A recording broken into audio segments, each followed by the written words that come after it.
그 그려주는 사람이 돼 있는 상황에서 그 아닌 다른 사람을 미친 사람이 그릴 수는 없겠죠.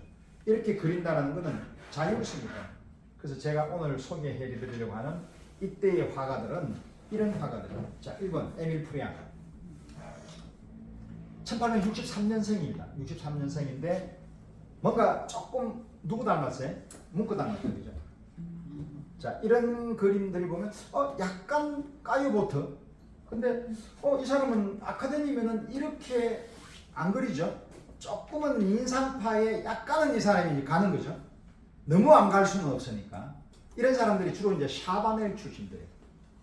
샤바넬은 그 장레옹 제롬이나 부그르 이런 사람들보다 조금 열려 있어. 그래서 조금은 네가 그려봐라라고 이야기하는 거예요. 그러니까 인상파를 인정했다라기보다는 눈 감아줬다라고 표현하는 게 그냥 별 문제가 없었다는 거예요. 이런 식으로 그리고요. 이거는 조금 벨라스케스나 저쪽에 있는 아카데미 냄새가 나죠. 근데 이렇게 늘 이런 식으로 나와요. 요게 누구냐면 우리가 바로 생각나는 게 제가 왜 그림을 설명할 때 이렇게 같이 이렇게 이 한 부분에 대해서 설명을 깊게 들어가냐면 다 연결이 돼요. 저번에 더가가 생각나요. 예. 그죠? 오케이. 예. 그럼 제가 성공했어요. 처음에는 다 이렇게 그립니다. 이렇게 그렸죠. 자, 그러면 이 사람은 리얼리틱이니까 그 당시의 시대 상황이 보불 전쟁 끝나고 난 뒤에 원래 빈부격차가 워낙 심하고 파리 꼬민이라 그래가지고 공산주의가 득세하던 사회주의가 남았던 실존주의 이런 것들에 대해서 논할 시절이기 때문에 엥겔스, 막시즘 이런 것들이 나오는 시절. 그러니까 이런 식으로 거지들 하고 이런 것들이 이거는 이제 경유 철학이라 그래가지고 디오게네스가 나올 수 있죠. 자, 이 사람이 있었던 자기 스튜디오인데 여기에 있던 다른 화가의 그림을 그려줍니다. 그렇다는 것은 굉장히 사이가 좋았다. 그 화가 이름이 파브리오 비트 프로브칸 이런 아주 괜찮은 조각가였어요.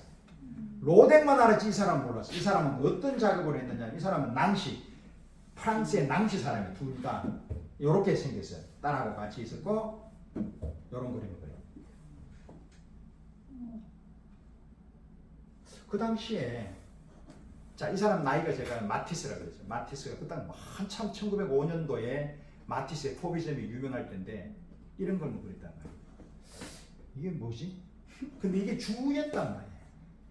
이게 새로운 게 아니라 아카데미즘에서 이게 주였어요. 오히려 앙리 마티스가 그런 그림이었던 놀랬던 그림 우리가. 자, 그러면서 한번 보세요. 그 당시에 주는 이런 거였단 말이에요. 이렇게. 근데 그림이 어떻다? 너무 잘 그려요. 흠 잡을 데가 없잖아요. 흠 잡을 데. 마티스 보면 둘이 그려놓고 뭐 웃잖아요. 제가 만약 여기에 늘 적응돼 있고 매일 이런 그림을 보다가 생각도 안 하고 있다 한 방 맞으면 그죠? 그래서 그런 상황도 우리가 늘 그러잖아요. 그 꾸르베가 부그르한테 야 천사를 이건 비아냥 그리는 거란 말이에요. 그 사람 상황에서는 그럴 수밖에 없어요.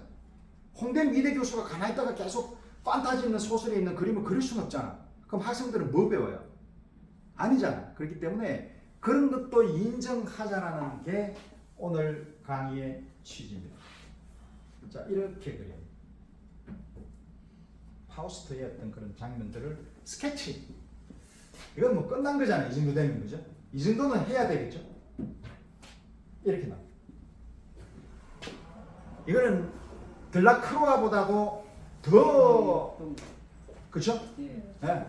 막 역동성이 나. 왜냐하면 낭만이라는 것 자체는 경멸성과 그 안에 숨어 있는 영웅이라는 이런 것들이거든요. 감정의 요동을 치는 거. 이제 에밀 프리앙 이런 거예요.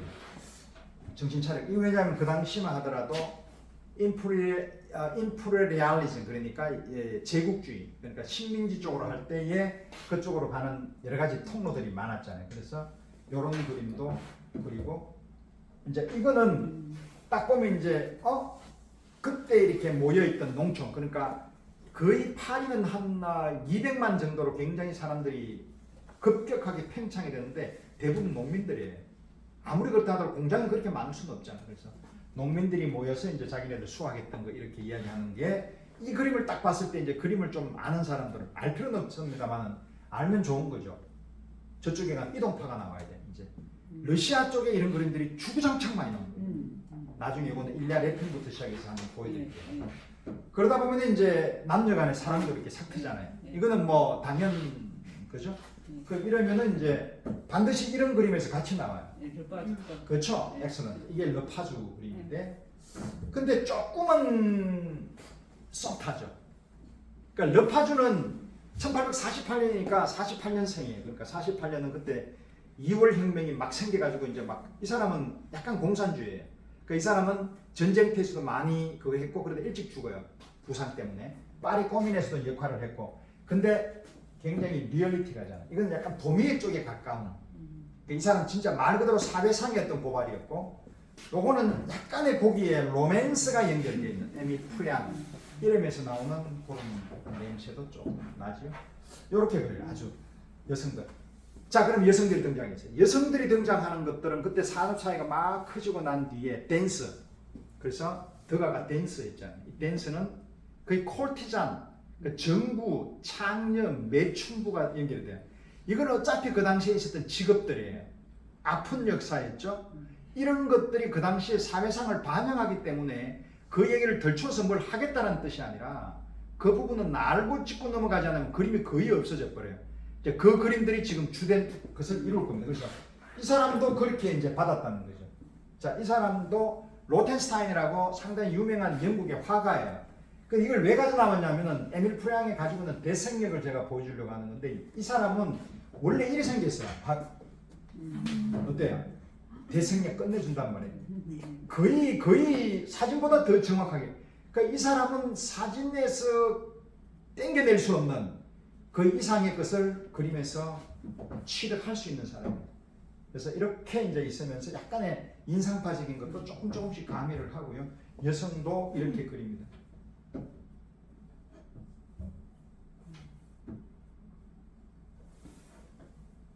아름답지 않아요? 그죠? 글쎄, 이거는 거의야 현대라고 해도 뭐 거의 무방할 정도로 여성은 이렇게 잘 표현할 수 있는 그게 쉽지는 않은데, 그죠? 약간 이제 이렇게 사회상에서 로그레이드 있는 사람들도 이렇게 표시를 했고, 일하는 노동자들, 이제 노동자들이 이 사람을 중요한 포인트는 저는 이걸 봤어요. 발을 봤어요. 이 힘든 어떤 그런 여정에서 지금 돌아와서 굉장히 피곤한 것을 하는데, 이거라 그러면 이제 이 사람이 생각나야 돼요. 이게 독일의 멘첼이라는 사람. 아돌프 멘첼. 이 사람은 지금 제가 말씀드렸던 그런 사람보다 조금 위에 있는 사람.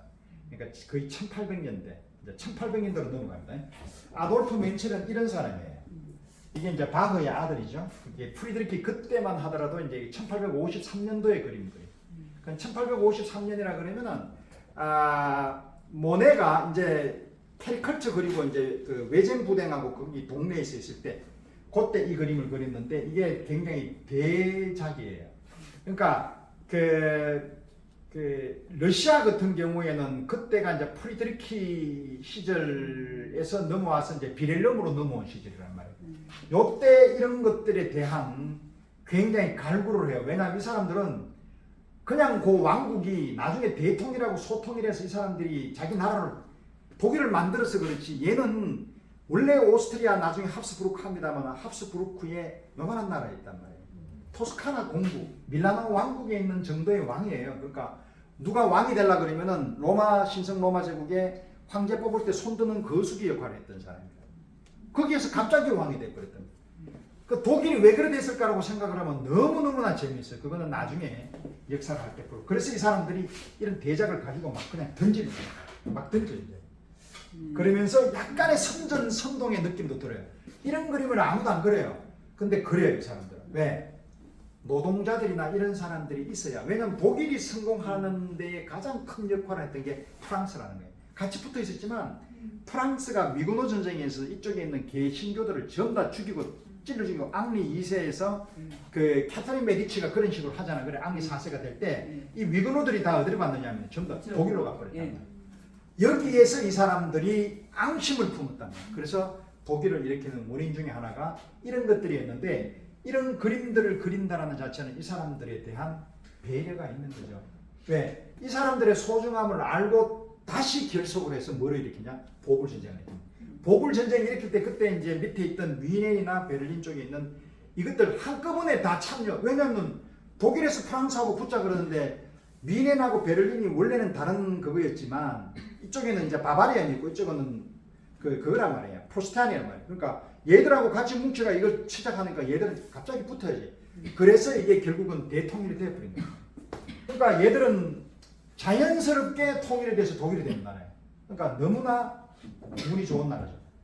자, 그러면 이런 나라에서 이제 그 밑에 아까 전까지는 그 맨 처음 저 위에 베를린하고 디셀도르프에 있었고 이 사람은 렘바크라 그래가지고 바바리안 뮌헨에 있던 그런 그림 그렸던 아카데미점. 이 사람도 거의 1810년 정도에 그림을 너무 잘 그려가지고 그림을 너무 잘 그렸대. 이 사람을 대항해가지고 갖다 때려 부수는 게 누구냐? 폰스투크가 그때 이제 뮌헨 세션, 뮌헨 분리판을 만드는데 역할을 했는데 이 렘바크 때문에 이제 뒤집어진 거죠. 이 사람은 스위스 화가인데 스위스는 굉장히 오묘해요. 스위스 화가들을 전 너무너무 좋아하는데 자 볼게요. 이 사람은 달라요. 이 사람도 아까 제가 보여드렸던 그런 맨처하고 비슷한 리얼리티. 대부분 시작할 때 아카데미전부터 시작을 하기 때문에 리얼리티만. 알버트 앙크 이 사람도 아마 1810년, 20년 정도에 되는 나이입니다. 자, 대부분 동네에서 애들이 이제 고아원, 뭐 전쟁 일으키고 이렇게 하다 보니까 이런 애들. 그리고 그때는 워낙 계력이 많이 있었기 때문에 아픈 사람 많았고 나이 든 사람들에 대해서 글 읽어주는 역할을 손주, 손녀들이 했고, 요런 거, 타가소 운영 같은 거 했고, 요런 거, 엄마 책 읽는 거, 교회에 대한 성신, 요런 거는 딱 보면 바로 떠오르는 사람이 이제 렘브란트하고 제리 떠오르는 사람이 떠올라요. 자, 다음으로 이제 다시 독일로 넘어가면은 스피츠베르그라고 이 사람도 아주 리얼리틱하게 그림. 이 그림 한번 그냥 눈으로 봐주시면 돼요. 꼭 굳이 외울 필요는 없습니다. 이런 그림 그렸고 주로 책하고 이런 시인 쪽에 관련돼 있고. 자, 그거하고 똑같은 오스트리아의 이제 아주 유명한 화가 중에 하나가 빈트 발트라는 사람. 이 사람 초상화 화가. 초상화라는 그 당시에 1810에서 20년대에 완전히 그 세계를 전체. 왜냐하면 그 당시만 하더라도 완전히 오스트리아가 전체를 다 지배하고 있던 시절이기 때문에 이건 빅토리아예요. 자, 요거는 시시. 요거 빈트 발트가 그랬어요. 근데 요번에 빈트 발트가 오는 줄 알았는데 아니라. 그 빈트 발트가 시시를 안 그렸던 그림이어서 아, 이거는 지금 국립중앙박물관에 있는 그림이 그닥 그런 거다. 그럼 누가 그리냐? 이 사람. 이건 이름 잘 모르는 호라체크. 아마 이거는 제가 보기에는 헝가리안 CZ로 나오는 거 봐서 1830년 더가 정도에 되는 사람이 그리던데 그림이 다르죠. 확실히 발트가 잘 그리는데 요거는 쌍꺼풀 수술하고 약간 붓기가 덜 빠져 있는 듯한 그렇죠? 그러니까 그렇다 하더라도 CC는 이뻐요. 어떤 사람이 그리더라도 똑같다. 다음에 나오는 나중에 제가 이제 시간이 되면 갈지 모르겠는데 한 사람을 놔두고 이제 한 여러 명이 그리는데 달라요. 자, 볼게요.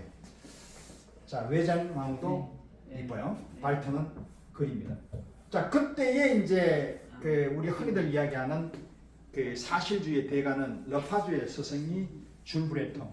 이 줄 브레통이 이제 그때 유명한 일화가 고흐가 되게 존경했다. 왜냐하면 이런 농부들을 그렸으니까.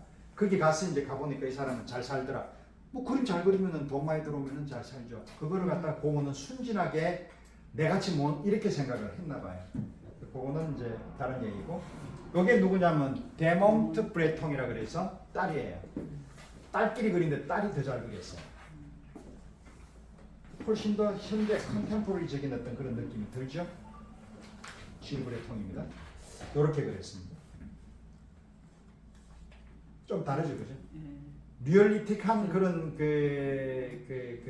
러파주의 냄새가 아니라 조금은 에밀 프레앙 쪽에 가깝죠. 늘 이런 식으로 해변가에 살면 어부의 생활이나 이런 것들은 누구든지 다 합니다. 나중에 되면 이제 저쪽에 나오는 그림이 또 있으니까 보시고 이런 것들도 줄 브레통이 오래 그렸습니다. 이거는 우리 감자 먹는 러파주 생각나잖아요, 그죠? 근데 이제 러파주 얘기가 나오면은 이게 안 나올 수는 줄리앙 아카데미는 많은 외국인들이 줄리앙 아카데미 이게 이제 학원하고 똑같아요. 그러니까 여기 줄리앙 아카데미 소속들은 너무 많아요. 그러니까 대표적인 경우가 이제 미국에서 공부하는 온 애들 다 여기. 그 1850에서 60년대 되는 애들이 이제 저쪽 뭐 북유럽이라든지 이런 애들이 여기 또 가서 이제 뭉크 뭐 등등 전부 다 이쪽에 한메르세이부터 한 번 들리면 이쪽에 나와요. 그리고 여성 화가들 중에서 줄리앙 아카데미가 왜 좋냐? 유일하게 여성 화가들이 남성 나체를 그리게 만들어줬답니다. 그러니까 돈 되는 거죠, 이 사람들은. 네. 자, 이렇게 그렸어요. 그래서 그 모딜리안이 그 만났던 줄리안 아카데미, 칼라로시 하는 아카데미가 두 개가 다 있습니다. 자, 이 사람이 마르키예프, 르파주하고 이제 같이 연인 관계에 있었던 우크라이나 출신인데 이 그림은 아주 유명하잖아요, 그죠? 네, 요런 거 정도는 기억하고 있으면 이건 르파주 닮아서 이런 그림을 둘이 같이 사귀다 보니까 샤바넬 밑에서 사귀다 보니까 이렇게 생겼고 우크라이나 여자였고요. 자, 에밀 프랑 조금 더 이제 연식이 되어서 그린 거고 이 친구 이렇게 그리고 여자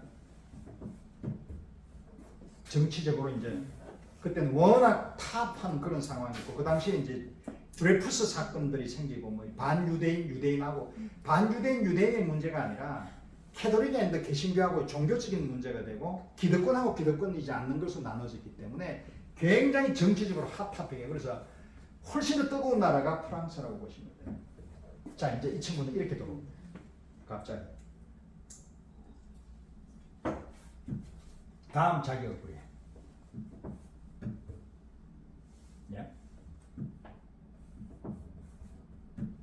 거의 이제 세컨 그랜드 그러니까 1등은 못했어요. 로마상 2등을 받아요. 그러니까 뭐 그림 잘 그리는 거로는 인정받았죠. 그래서 그 당시에는 굉장히 잘 나갔는데 여기서 잘 나가면 더 잘 나가는 경우가 되면 어떻게 되느냐? 요건 다음에 할게요. 요 사람은 그 말이에요. 그래서 이런 그림 그려요. 이거는 이제 배에서 그리는 건 우리 많이 알고 있잖아요. 뭐 마네도 이런 그림 많이 그렸고 르누아르도 그렸고 이거는 이런 식으로 그려요. 에밀 프랑 마네가 나와야 될 것 같고 모네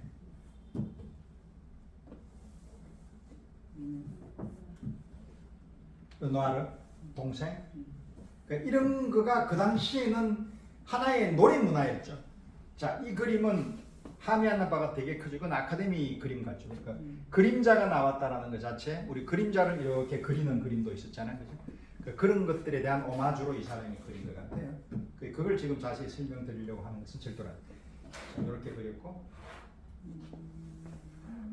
현대 화가가 오마주로 해서 이렇게까지 그리니까 여기 아까지 나왔던 에밀 프랑이고 샤갈도 그리고 이렇게 이제 그리고 이 사람은 누구냐면은 그 조지 띠언트 뭐그 그래요 에밀 프랑이 그렸고 이렇게 그립니다. 이제 약간 콜티잔을 이제 등장시키는 쪽으로 왜냐하면 자기도 계속 아카데미에서는 그릴 수가 없으니까. 자, 이 여자가 이제 아마 생각이 나요. 알아요. 네. 이걸 대생을 이렇게 했어요. 자, 이걸 했을 때에 그냥 한번 볼게요. 네. 이제 고전에 다시 좀 조금 차분하게 다운시킬게.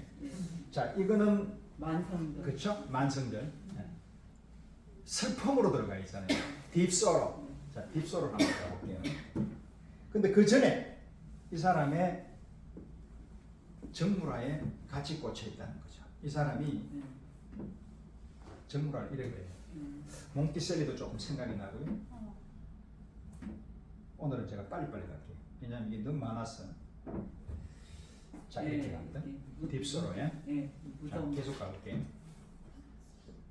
누구지? 자, 이건 누굴까요? 모르겠어요. 어느 미술관에서 이걸 전시를 했어요. 자, 제가 한번 다 받을게요. 2번. 프랑스어 있어요. 자, 3번. 4번. 저기. 그죠? 예. 막 입에서 맴돌죠, 그죠? 자, 이걸 제가 왜 가져왔냐면 전체가 그림이 비슷한 톤이에요. 그죠? 블랙. 근데 이제 요 사람이 딱 나온 이유는 프랑스는 그 우리가 이제 요 때의 르네상스 시대 때의 그림을 제일 잘 그렸던 화가는 한스 홀반이에요. 한스 홀반이 영국 가서 이제 그린 그림은 헨리 8세부터 시작해서 쫙 그렸잖아요. 에드워드 6세까지 그렸는데 그 그림 이상이 없단 말이에요. 그럼 요 때에 우리도 누가 있어야 되잖아, 프랑스에. 이 클로에라는 사람이에요. 요렇게 그 젖가슴 나오게 했던. 그 나중에 한번 찾아보세요. 자, 프랑스와 있으죠. 자, 요거 누구냐면 마리드 비즈라 그래가지고 아세요? 몰라요. 제임스 5세 알죠? 제임스 5세가 누구냐면 스코틀랜드로 가면 알아요. 오케이. 제가 제임스 1세가 되죠. 제임스 6세의 제임스 6세가 아니라 스튜어트 메리 스튜어트 알죠? 예. 메리 네. 스튜어트의 아버지예요. 그러니까 마리드 기즈는 메리 스튜어트. 프랑스에서 시집 온 사람이에요. 그 기스 가문에. 네. 그러니까 요 두 사람의 놓은 여왕이 메리 스튜어트예요. 이 메리 스튜어트가 엘리자베스하고 사촌간이잖아요. 예. 그러면 이 그 메리 스튜어트가 누구한테 시집갔냐면 앙리 2세한테 시집간다. 다시 프랑스로. 이 사람 프랑스 사람이에요. 그럼 사촌간이죠.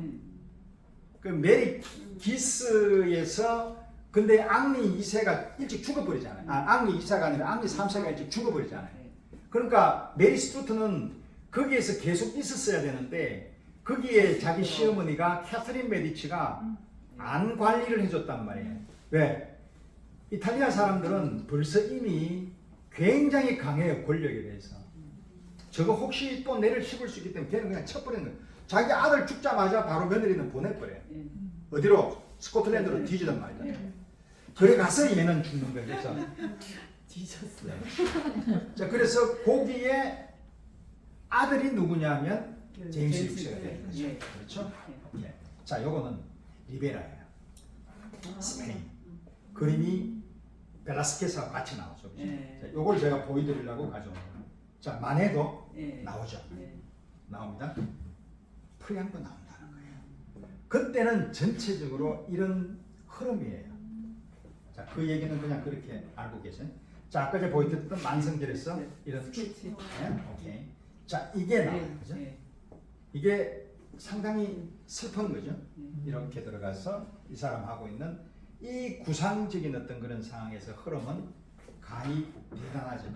자, 여기에서 이 사람의 얼굴 익스프레션이 나오고 뒤에 있는 관중들의 모습을 이 사람은 이렇게 대생을 합니다. 자, 이 사람은 단두대를 놔두고 참회시키는 이런 그림들. 에밀 프리앙이 이런 그림들을 상당히 많이 그려요. 자, 요거는 낭시의 요렇게 낭순 있습니다. 있습니다.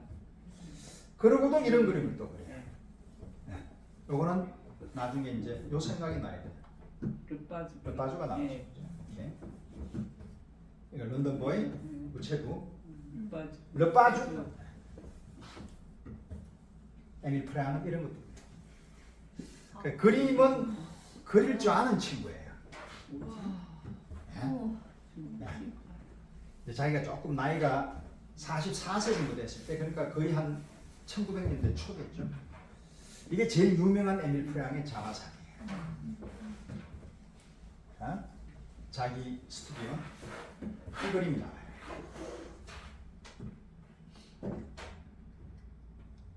이빨. 그죠? 이거는 그때 에밀 프레앙이 그렸다라고 하기에는 좀 그렇죠? 지금 할리우드에 있는 배우 같잖아요. 그렇지 않아요? 예? 자, 이 그림을 제가 나오면 반드시 이 그림이 같이 나와야 되죠. 예. 멋있죠? 루벤스. 자, 이 여자예요. 자, 이 여자를 주목했다가 이제 이래 나와요. 예, 맞아요. 이거는 거의 글쎄요. 정말 현대적. 1950년대, 60년대 헐리우드 미국 같은데 뉴욕 예. 뭐 우리 글라켄이나 아니면은 그 로버트 앙리 그 헨나이라고 있어요. 예. 그 사람 그림 중에서 여성들 이렇게 많이 그려요. 그 사람들도 헨나이라고 하면 나중에 한번 애쉬킨 파에 있는 예. 그 제가 그림을 안 가져왔는데 너무 많아서 안 가져왔는데 자, 요걸 요렇게 다른 사람이 오마주해서 이제도 안 되죠. 다르잖아요. 네. 그래서 그림은 함부로 그리는 게 아닙니다. 그죠? 네. 자, 이건 누굴까요? 저기 꾸르베? 네, 꾸르베. 맞아. 얼굴이. 그죠? 꾸르베 자화상. 자기 얼굴이. 네. 자, 이건 이제 딱 아까 제 굉장히 딥서로, 인솔러블 서로, 크람스코이. 이동파. 이동파의 제1대가가 크람스코이부터 시작해요. 네. 이거는 엄마가 더 이상 흘릴 수 없는 눈물, 마른 눈물이 나와요. 그죠? 자, 밑에 바닥에 보면 이게 1988, 1884에 그랬어요. 이게 언제냐면 1884는 고흐가 이제 안테프르펜에서 이제 파리로 들어오기 전에 이제 있을 때 이 사람은 이렇게 그렸어요. 자화상 크람스코이는 이렇게 생겼어요. 이 사람의 제자가 이 사람은 톨스토이. 이 사람의 제자가 일리아 레펜이에요. 일리아 레펜이 이렇게 생겼어요. 오히려 크람스코이하고 조금 다르게 이해하는 분들이 계세요. 자, 이거는 아주 유명한 거죠. 네. 크람스코이의 그림 대표적인 그림입니다. 이거는 소냐. 크람스코이 부인이고요. 자, 이거예요. 저건 영국 저기 랭글리. 랭글리. 누린파. 자, 이거는 뭐고 봐야 되느냐면 스카겐 제가 말씀드렸어요. 예. 스카겐하고 비슷한 부류에 있는 애들이 한 30명이 돼요. 이 스카겐보다 숫자는 좀 적은데 그래도 아주 유명한 사람, 포베스부터 엄청난 랭글이라는 사람이 있어요. 그 유린파, NEWLYN 유린 스쿨이라 그래요. 거기에서 모여서 빗잘 들고 해안가에 있으면 다 그린 거예요. 화가들이. 왜냐하면 이때는 어부니까 배 타러 나갔다가 죽어 있는 사람에 대한 자기 아들이 며느리인지 그거는 뭐 알 수는 없죠. 슬프죠, 그죠? 이것도 마찬가지죠. 오해를 합니다.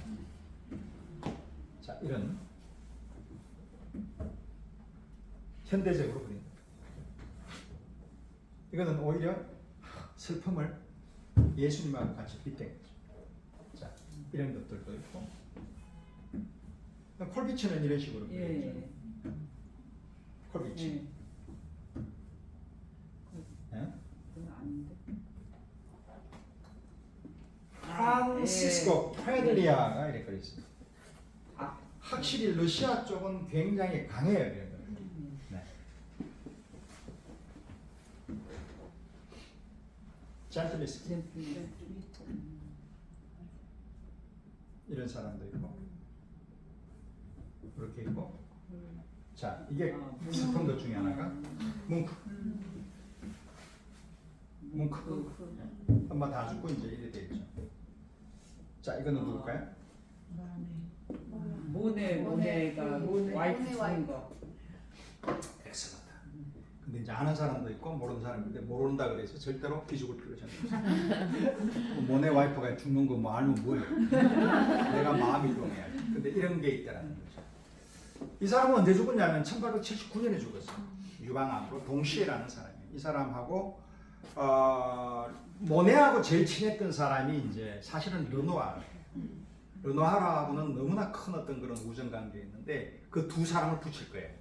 그래서 거기 여자가 이제 동시에는 저쪽에 와이프라 그러면 이쪽에는 트레호트라는 여자가 있어요. 그래서 그 동시에 그림을 어떻게 그렸냐면은 약간 이렇게 그 줄무늬에 이렇게 파란색으로 해가지고 동시에 이렇게 우산 쓰고 있는 그림이 있을 거예요. 그거하고 똑같이 줄무늬를 그린 게 르누아르예요. 그 트레호트라는 여자인데, 여하튼 이 두 사람은 처음에는 그렇게 시작을 했으나 처음에 출발은 달라요.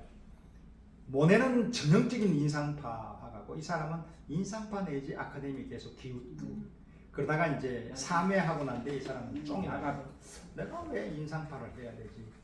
나는 100% 인정을 해요. 왜냐하면 모네 같은 시각을 하지 않으면 인상파로서는 성공할 수가 없습니다. 왜냐하면 생각 자체가 모네는 내가 이거는 그 형태에 빛을 더한 거예요. 그 빛이라는 것은 색감도 되죠.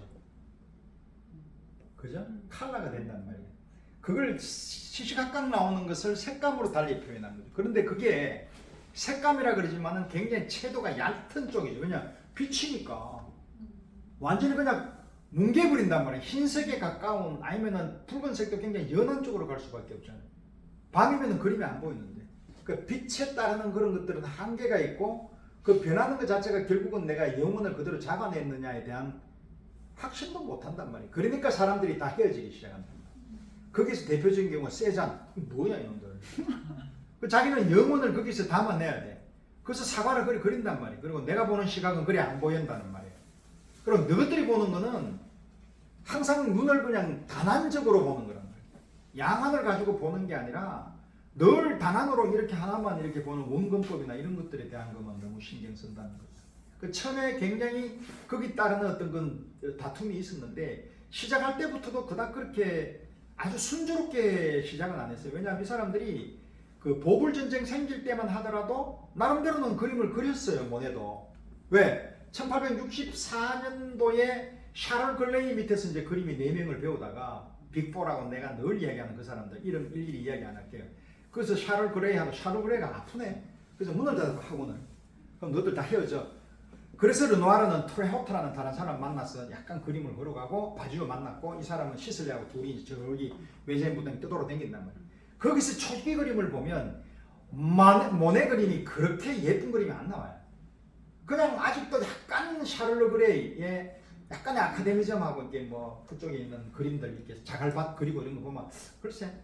근데 이 사람이 결정적으로 되는 것 중에 하나가 르누아르하고 같이 붙어 있어야 된다.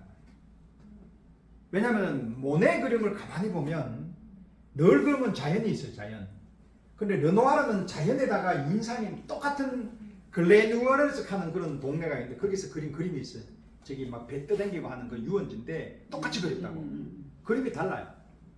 자연은 비슷하게 그렸어요. 근데 사람이 중심이 되는 게 르누아르고 이 사람은 별로 중요하지 않아요. 그러니까 모네가 사람을 중요하게 그린 그림이 별로 없어요. 그런데 와이프를 이렇게 그린단 말이에요. 왜? 너무 사랑했으니까. 근데 이제 이것을 그 오르탕스를 이제 다른 여자하고 만났을 무리에 저는 그렇게 생각을 안 해요. 왜냐하면 항상 호사가들이 막 이야기를 만들려고 하면 그 무리수가 따르는데 자기 마누라 놔두고 다른 여자를 저기 집에 불러가지고 그렇게 바람을 피운 그게 있을 수 있나요? 그 인간이 아니잖아요. 왜냐하면 그 그림이 있어.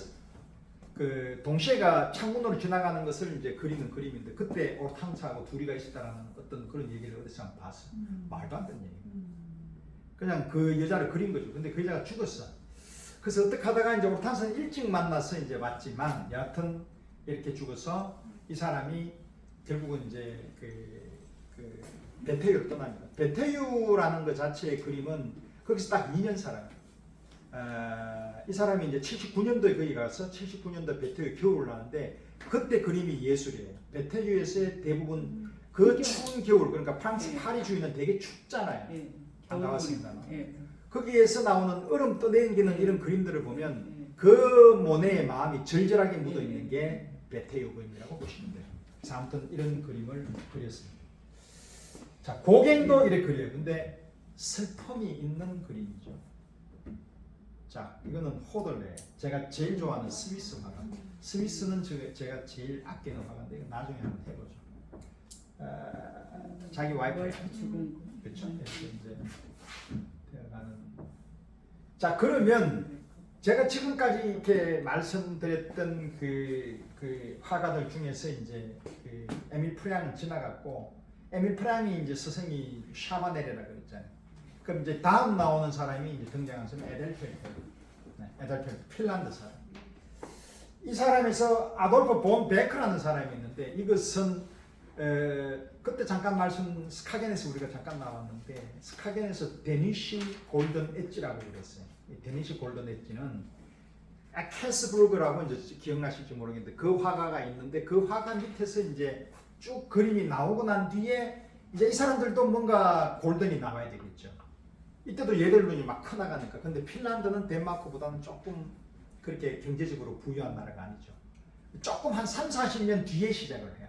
그래서 나이가 그 데니시 쪽에는 거의 1800년대 사람들이고 아까 이제 사실주의 그랬던 알부터 막 그 앵크부터 시작해 전부 뭐 스피츠베르 전부 1800년대 사람들. 그러니까 저쪽으로 프랑스로 가게 되면은 이제 도비니 코로 이런 자연주의 앤드 내추럴리즘 그런 사람들이죠. 리얼리즘, 뿌르베 이런 사람들은 1815년이니까 그 사람들보다는 좀 뒤에서 이제 핀란드는 시작을 했다고 보시면 이 사람 밑에서 처음에 에델펠트가 배우기 시작해요. 자, 이 사람은 결론부터 말씀드리면 피니시에서 소사이티 드로잉에서 배웁니다. 그럼 피니시는 그림이 별로 없죠. 그래서 그냥 대충 배우고 이 사람들이 넘어가는 데가 반드시 넘어가는 데가 안티프로펜 벨지어로 넘어가요. 거기에 아카데미가 프랑스 아카데미에 골드 보자라가 있고 다음에 안티프로펜이 최고예요. 근데 불행히도 더치 쪽에는 벨기에는 있는데 더치 쪽에는 아카데미가 별로 없어요. 좀 돕고 다녀요 그 사람들.